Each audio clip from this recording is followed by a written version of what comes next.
اور آپ یہ بھی لکھتی ہیں, ماؤنٹ بیٹن کو آپ کوٹ کرتی ہیں, انہوں نے کہا کہ ہم پاکستان جو ہے آپ کو دے تو رہے ہیں مگر یہ فرق یہ ہے کہ یہ ایک بلڈنگ اور ایک ٹینٹ میں جو فرق ہے تو ہم آپ کو ٹینٹ دے رہے ہیں.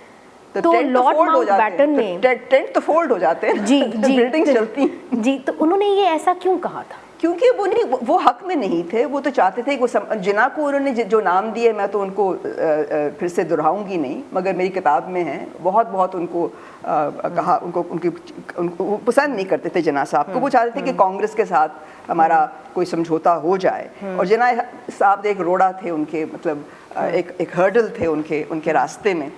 تو ان کا خیال تھا کہ یہ پنجاب اور سندھ تک محدود رہے گا پاکستان. اس کے مگر جب وہ بات چھڑی اور پتہ چلا کہ یہ بننا ہی بننا ہے, تو پھر فرنٹیئر میں کیونکہ سارا جو سیاسی ماحول تھا بدل گیا تھا.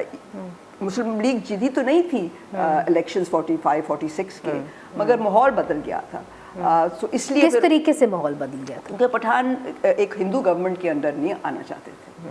آپ کو معلوم ہے کہ گلگت میں بھی یہ ہوا کہ وہاں پہ تو پوری انہوں نے اپرائزنگ ہوئی کہ ہم نے نہیں جوائن کرنا ڈوگرا راجا کے, اس کے نہیں آنا, تو وہ انہوں نے اپرائزنگ کی تھی. تو یہ سینٹیمنٹ فرنٹیئر میں بھی تھا.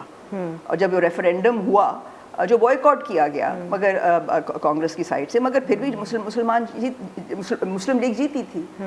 سو پھر بنتے پھر آپ جیسا پاکستان بنا, پھر ایسٹ پاکستان, ایسٹ بنگال پہلے تھا, اور پھر ویسٹ پاکستان میں جو 4 صوبے ملے, مگر ماؤنٹ بیٹن چاہتے تو اس سے بھی کم ملتا.